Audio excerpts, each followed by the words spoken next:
Hello and welcome back to the Jurassic World Alive Battle Breakdown series. We've got some team updates to go over, so let's get right into it. So we don't have many updates this episode, but as you can see, there are some changes. The main ones are that Grig now has a health boost and is level 27. Magna now has 5 on both attack and health boosts and an extra boost on speed. And the final change is that Amperex now is level 27 and has 5 attack boosts compared to the 4 they had last time.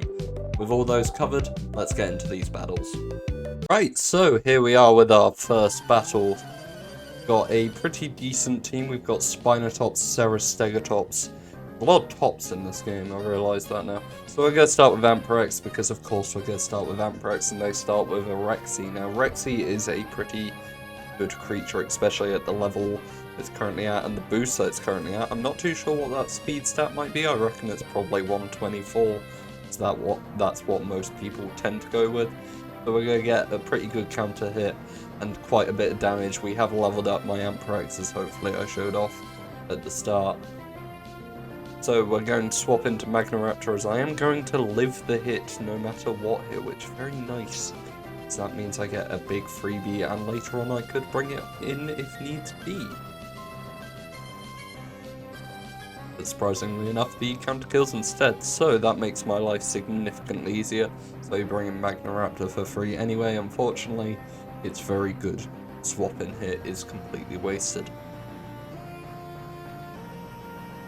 So in comes a Dealorak now. I do think we'll be fine with this one, as Dominant Pounce is still going to do a fair amount of damage, but unfortunately I forgot to think about how much damage Dealorak can do, and we go down in one hit as my health is just not very good on my Magnoraptor right now. So we bring in Spinotops instead, as it is a brilliant way to just get rid of any damage.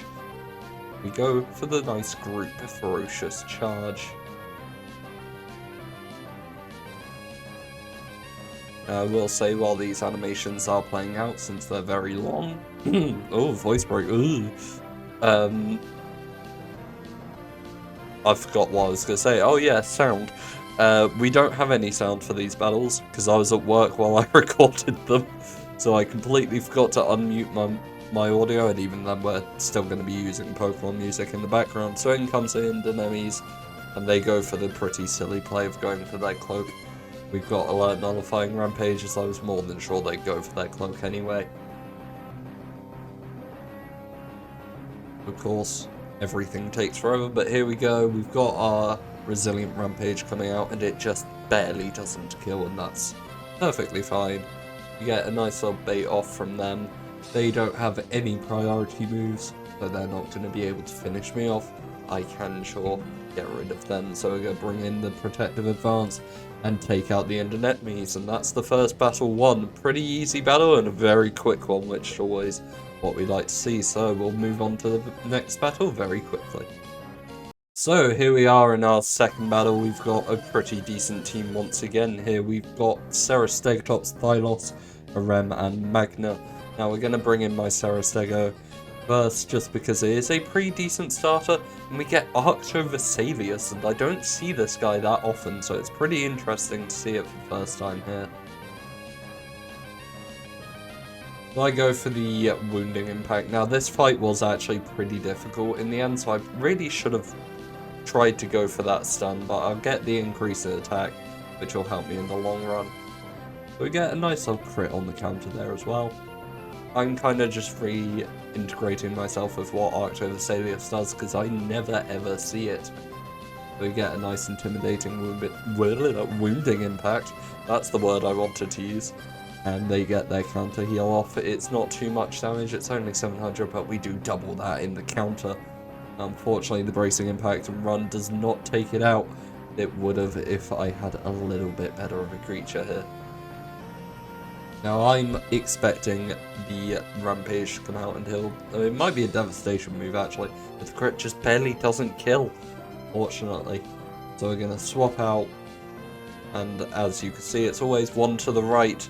So in comes my Thylos once this guy gets his heal and increase the attack. I'm hoping he's wasted his move. but soon enough we will see that he actually hasn't. My Thylos comes in, gets its nice dodge impact and crit increases. We love Thylos, really. It's a really good creature, and I think it's a lot less used than I expect it to be at this point in the game, but that is just because the meta's changed so much recently with all the creatures that can completely destroy flocks. But we go for our dual rending. This guy's going to be staying on my team for quite a bit longer, I reckon, since I'm very close to level 26ing it. Get 5,900 damage, almost 6,000. Just one hit, we would have probably killed that guy very quickly if we'd started from that. So in comes a Mortem Rex, and this guy's pretty scary. It's E2. I'm not sure if this guy was a dropper, but if he was, doesn't really matter. So we go for the Crushing Prowl, since Crushing Prowl is always the best thing to do. You're hoping to get that little bit of damage reduction, and of course we get that dodge on the Roar, so he's pretty much useless against me for this turn. In fact, I think it's 2 turns that Roar might carry on. You'll have to excuse me if I start yawning here, because I am actually quite tired. So we get a nice crit, 5,600 damage. Now, I would prefer Thylos to have a way to get back its health, no matter what, rather than devouring, so I can keep it alive for longer, but unfortunately that's not a move it has. So we can go for the minor alert rending of lockdown here and take out with a juicy 4,000 damage. Having creatures that aren't resistant to rend really damages a team from the looks of it. So in comes a Vexus. And again, I never see these creatures. Both Arctovesalius and Vexus I just never see while playing the game. So I go for my Crushing Prowl, and this is again showing how little I actually know from this creature, as once I drop it, in comes Exhaust, which both removes all of my stats, afflicts me, and I'm pretty sure also reduces my damage a little bit. He is also going to outspeed me, unfortunately, so I take the loss here with Devouring Rampage, and he kills with that double hit of Razor Beak. So I'm looking at my team here and I'm considering what I want to bring in. I'm very aware that you can just force me to swap out with, and if I go for that move of going for Magna, then I would swap into my Serastega, and Serastega is already pretty low health. So in comes our Rem here. We're going to go for the move that's going to remove any reductions in attack, and also get rid of my bleed damage, which pretty good for a creature like a Rem that is unfortunately not completely immune to bleed damage, which makes it a brilliant counter, or at least a staller to Griganeth if you ever need it. So I'm going to go for the Evasive Rampage here to get my health up, because of course health is the biggest thing that's going to help you within this game, well, apart from attack, because the more you can do, the better it wins. So we get a pretty decent amount, but we obviously don't kill. We don't have anywhere near the stats to deal 5,000 to 6,000 on hit. So in comes Exhaust again, getting a pretty good hit, and I decide to try and cheat death a little bit. See what we can do with this. I'm not too worried at this point, as I know my Magna can come in and easily get rid of it, but he would swap out anyway, but we get the nice live there. I'm expecting him to maybe go for his instant move to just save his Arctovesalius, but he doesn't even do that. So we do get a very nice and easy knockout on the Vexus there, not Vesalius, I was about to say that. So we get a nice little win, get to just 40 away from next tier, that's all. So here we are in our third battle, and I will spoil it now, unfortunately. This is our only loss for this episode. So we have a pretty decent team here. Obviously, I'd prefer something with a little bit more damage reduction, as comes in Dracovenator, which completely shuts down my entire team. As you can see, a lot of my team don't actually have a way of reducing damage, or, well, getting rid of reduced damage, unlike my Rem, which I kind of wish I brought in once we get to this next turn. So we get some damage off with Skewer and our rending counter, but nowhere near enough damage to be substantial or threatening. So I'm looking at my team, unsure what to actually bring in, and I bring in my Rem.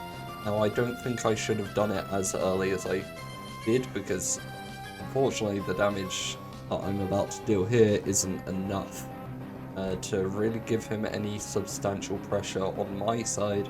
Get rid of him as he goes for his impact, and we can take a bunch of damage, unfortunately.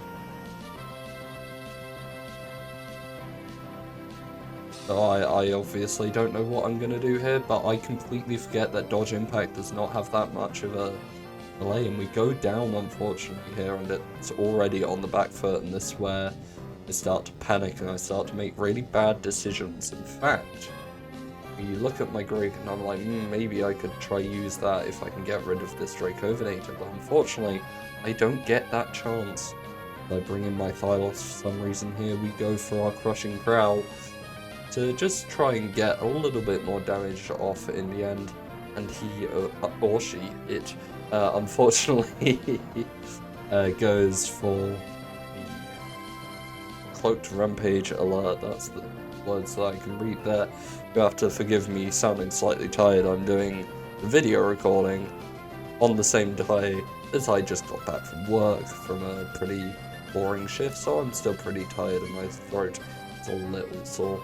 I bring in my Serasteg to try and see if I can protect my Thylos. Unfortunately, we get a pretty big hit from that Dispersed Cunning, but I still haven't really boosted my Serasteg too much. Now I know every move he goes for is going to get me reduced attack. Now I do forget that we get increases in attack. He goes for the big impact there and gets a pretty big substantial hit off. We finally take down the Dracovenator, but as you'll see later, it's just not enough.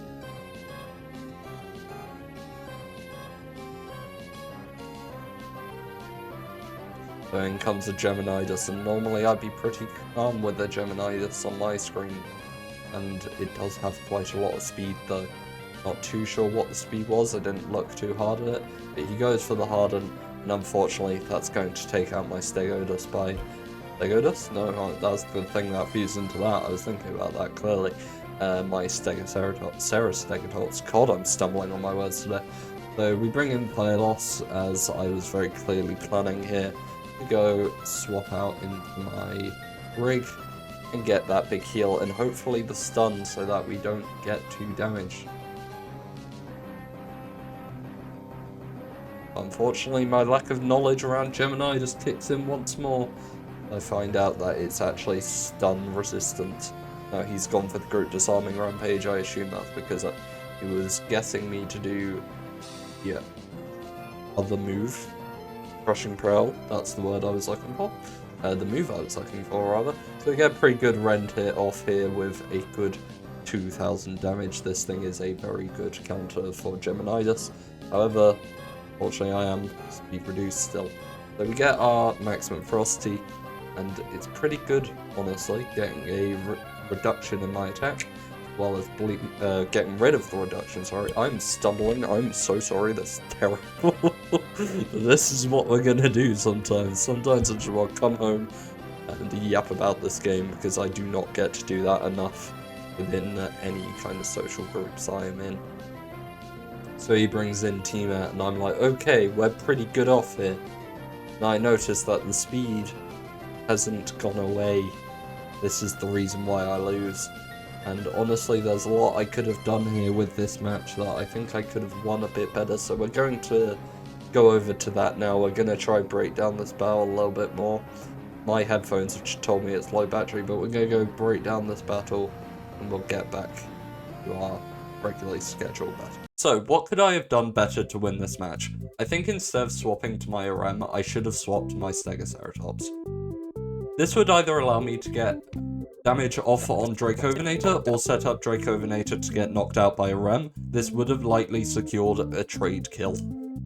If I had taken these actions, the opponent may have brought out their full creature, but we're going to assume they still would have sent out Geminidas. A Rem would likely go down to Geminidas, but that would allow me to get in my Grignith for free.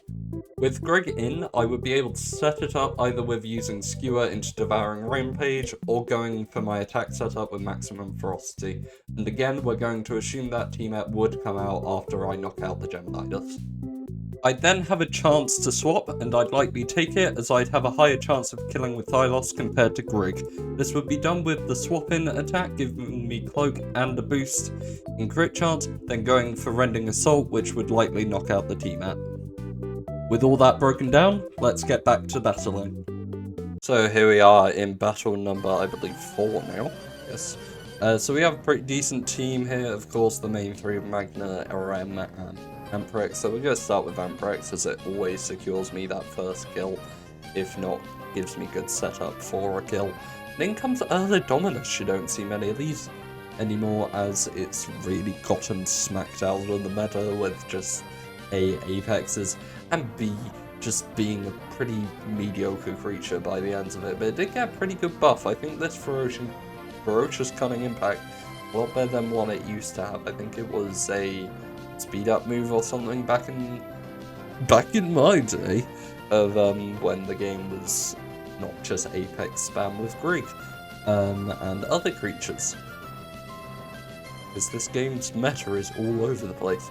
So I'm debating what I want to do here, whether I want to stay in and just heal or take a hit. But we decide to bring in Eremicanus, as Eremicanus is a pretty good creature. We get the knockout here with the unnecessary crit, but that did do 3,396. I dread to think what that would do with boosts.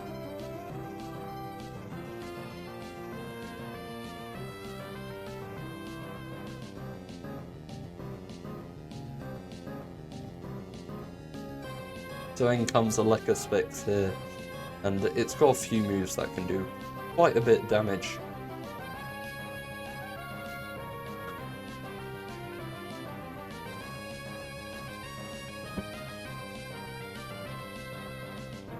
So as you saw, it went precise pounce. You have to forgive me, I had to go close my door since it was open. I don't really need to explain why I'm talking about a game that I'm not even properly playing at the moment. So we've got our evasive here, and I want to go for it, but I'm expecting him to go for the instant decelerating distraction move. That would make a lot more sense, but he doesn't, surprisingly. So my RM unfortunately falls to this Elekkaspix. Again, this isn't a creature I see at all. So this is quite the interesting team. So I'm going to bring in Amprex. Realistically, there's not a whole bunch this guy can do to me. I'm really banking on the fact that that guy's going to use that move, but surprisingly enough, as you'll see, he does time out, unfortunately, so I don't know if he was really thinking, whether he just kind of threw in the towel and went, I can't be bothered now. But, you know, it's up to them. If they want to do that, they can do that, but it's not going to save them from me winning in the end. So we've got my Amprex here, dealing a pretty decent chunk with all of this. I reckon I know why they went for that little strike move. It's to remove all of my attack buffs. But they go for their precise pounce, hoping to get some good damage. They get crit. It only does 1500. So we get a nice little flick from that counter, but the reduced damage gets removed. And we do a solid 4158. This would have been a lot better if I had it any high level. Now they do start emote spamming, and we're going to absolutely ignore it, because realistically this guy was probably just a little ticked off. I'm thinking what I want to do here, whether I want to just try, see what they'll do, but they go for the Devouring Impact, taking out my Amprex. So I'm going to bring in my Magna-Raptor here. It's going to do some fun little games with this. So I do initially think about Magna, but we go for Dominant Pounce, as it will reduce the attack more, especially with that. I believe it's a, yes, Decimation move, doing almost 3 times the damage.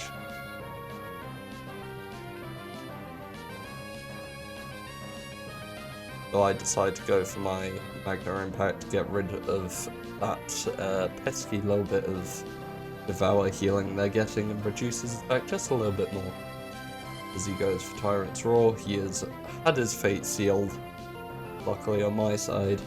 So we get to go the Flock of One and finish it off for another very clean 3-2 win. I give a little well played, just to be sportsman. And they say good luck, and I'm gonna say good luck back, as that's the right way of playing the game. So let's get on to battle number 5. So here we are in battle 5. We've got a pretty decent team again with Amprex, Arem, Brig, and Magnoraptor. Loads of creatures that I love, and I'm very much debating which one I want to start off with, because Grig can be pretty good for a setup sweep, or you can just get that first kill and keep Grig kind of safe with Amprex, and of course, as always, I'm going to choose Amprex. So here is Delaracius. God, I can't say this creature's name ever in my life. But, of course, this thing is going to get very easily stalled by my Amprex. I just love this about Amprex, is how easy it makes Delo feel, because originally I sucked against this guy. I could never beat him when I just tapped my microphone. So we're going to swap into Magna for a very easy and free kill. And this is the start of a kind of crazy sweep that we managed to do with Magna. Because Magna, as you can see, I boosted it quite a lot. This is probably my most boosted creature on my team, and it is purely from the speed. So in comes a Referendum. Usually I quite struggle against this, so he goes for his super distraction to try to just reduce the amount of damage I'm gonna do, but I am always going to outspeed, so I still do about 2,100 damage here. Nice big hit of 2,136. So he does reduce my attack a fair amount here, so I'm thinking about healing just to get my health back up. But I noticed that Magna Impact can kill, and he doesn't go for any priority to let himself live, so he does go down, setting me up brilliantly for the next creature to heal me up. And in comes our Lacronix, and like I said, this is why Magnoraptor can be so good, because it just starts getting its foot in the door, and you just can't get through. I'm looking at the resistances just to see what the rend resist is for this guy. So we deal a big 600 damage, which isn't really that much, but we get our health back, which is the important part here. So he goes for a Neurotic to try get some HP back. I drop pretty low there. I'm looking at his Rampage and Decimation, thinking about it. He goes, well, I go for my Dominant Pounce, and I keep tapping against the microphone. Sorry about that. We get a pretty big hit off there, and he doesn't do any damage and waste his Rampage, which is one of the best things you can do to a Lacronix. So I'm thinking about what I want to do here next, so I go for my Magna Impact. I'm expecting to go down here, but for some reason, I don't know if he assumed that I didn't have any other moves, but he goes for his minor rending lockdown and barely doesn't kill me. Well, I say barely, that's 700 damage, but it doesn't really matter that much. So I go for my rending, I give it a little well played, and oh well, I thought I did anyway. But for some reason he swaps, so I get a very big boost, and this, again, one of the reasons why I love Magnoraptor is that if you swap on them, you're screwed, kind of thing. So in comes a Petor, and honestly, there's nothing this guy can do now. I'm always gonna win, no matter what. So I get my health back again, just to absolutely rinse this guy's health. Get a nice big critical hit there as well. He does get a nullifying, which might be why he's honestly not gonna win anyway. So we go for our Dominant Pounce. Finally send off that well played, and this is my first Magna sweep of ages, so that's very nice. So that's the win for this one, so we're going to get into the next battle. So here we are in the next battle, and you may notice that we're now in Lockwood Library. That's because I completely forgot to record the actual Battle 6. And I won. It was another Magna sweep. It was very nice. So, as always, I'm going to start off with my Amprex. Right here as Concatalot comes in, and he goes for the Exposed Weakness. Gets a pretty big hit off, 3,000 damage. Forget how good Concatalot can be. I get a pretty big hit off here myself. Set myself up with just a nice little shield and a bit of an attack buff. So as you can see, I keep looking at it, at the catalog, that's the word I want to use, and I'm thinking he's going to go for the heal now, and that just makes sense in my head for him to go to the heal. And he doesn't, he goes for the group slowing, stunning impact, and I luckily don't get stunned, which is very nice. And we get our first kill with Ambrex here, taking out this King Catalog with the Fierce Devouring Rampage. 5,670 damage, that would have been so much better if he was actually full health. But it is what it is. Got lucky on the no stun. So in comes the Tyranna Valkyrie. Is also level 30, it's a full level 30 team from the looks of it, fully boosted Apex, kinda scary. So I go for my Intimidate Embrace and I realise Merciless Alert might be coming out here. I might get a big bleed damage. But interestingly enough, he goes for the Definitive Strike. I'm not sure if that's just because it would have done more damage, but we do get our counter off, and I realise that I'm not going to be able to do any more damage to this guy no matter what, even at 3,000 health, so I just click Fierce Devouring Rampage just to see what happens. There goes the Merciless Alert. Pretty big hit there.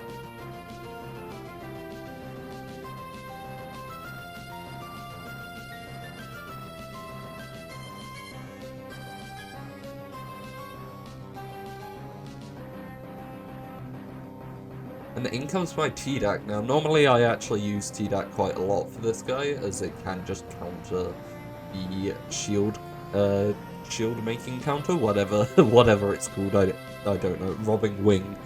There you go, that's what it's called. So we get a nice lucky crit there just to get some extra damage off. And I forget that this counter also breaks my shield, so my hope to take less damage is denied.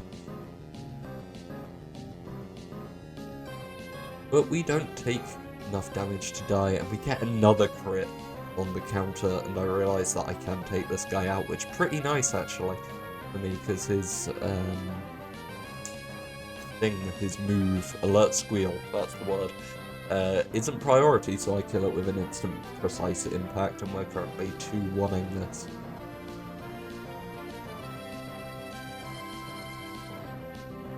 And in comes Referendum again. My team is really not suited for this guy. I was kind of worried to what to go for here, and you can't get any punishment on swapping for Magna, so I swap out, and turns out this guy can bleed. I didn't know that at the time, but it's kind of useful, I'm going to be honest. So we only take 1,000 here. Pretty good for me, honestly. But we get a nice little counter of 850. A little bit of bleed damage, I believe it's only like, yeah, not that much. So I go for the group heavy strike, as that's just going to remove any damage reductions that he's going to cause to me, and just do a bit extra damage. He takes that nice counter there. I'm thinking about what his priority moves are, and I get another 1,800 damage off, which is pretty good when going against a Referendum. I'm going to be honest, this is probably one of the easiest fights I've had within Lockwood Library, especially because the first time I battled and won, I had literally won by the skin of my teeth. Also, sorry if I sound a bit clogged up. My hay fever must be bad today, apparently. So we get our nice final things, attacks off. I didn't know Intimidating Wounding Impact actually cleansed all, so that's pretty good to make a note of in my head. That any other battle with Stegotops, and we win again, which will now get onto the last final battle. So here we are with the final battle, and we've got a pretty decent team again with Spinotops, Magna, Amp, and Grig. So we're going to start off with Amprex. That's the one. They start off with the Rexy. Now Rexy's pretty scary compared to the others. Especially at the speed of 126. I'm not too sure why you boost it that high, maybe to outspeed some raptors, but you're not really going to outspeed many raptors. So we get a pretty big hit. I noticed that the strike that they've got is not going to kill my Amprex if I do swap, so I wanted to set up for another Magna Suite just to be a little cheeky. They do get a lucky crit, but again, doesn't kill. Ambrex just that good, man. It doesn't die. So we get a nice swap. In comes Magma. It just does its nice cunning impact. It's not Rampage. Imagine if it was a Rampage when you swapped in. I think that's what Dracoceratops used to be. Back in the day when Dracoceratops was meta. I miss those days, man. That's when the game was simple. That's before all these E2 rubbish came in, or E1 in this case for Disarming Scorpius. Or all the Apexes came in back when highest in the game was unique. And Magma Parader was pretty good. I don't think Magma Parader was nearly as good as it kinda is now. But we go Flock 1, I'm aware it won't kill, and I'm aware it won't heal. But I thought reducing the attack would let me win. Or just get some damage off, really. I didn't actually know that the counter cleanses any negative effects, which is probably why Disarming Scorpius is as good as it is. But it does go for the dispersed ferocious impact. I just decide, after looking over it, to just bring in my Spinotops. The Spinotops is just easy enough. So I'm just going to go for Protective Advance, because it can knock it out. And even then, it may not kill, but it doesn't really matter. So we go for the Protective Advance anyway, after looking over the other priority move that these Scorpions have. And in comes Thylos Intrepidus for some reason. I'm not too sure why they chose to go with this guy. They don't even bother going for their Crushing Prowl. They go for Dual Rending Assault. And funnily enough, I don't think get a crit. No, don't even get a crit, which sucks because this thing has a 40% crit rate at base. So we get pretty big damage here with the counter making them vulnerable, and in comes the Group Ferocious Charge to deal a load of damage. Yeah, 6,400 in one hit and just knocks them all out for a final very easy win. So that's all the battles for this video. As always, if you made it this far, then I'd appreciate if you guys like and subscribe. With all that said, I'll see you in the next video.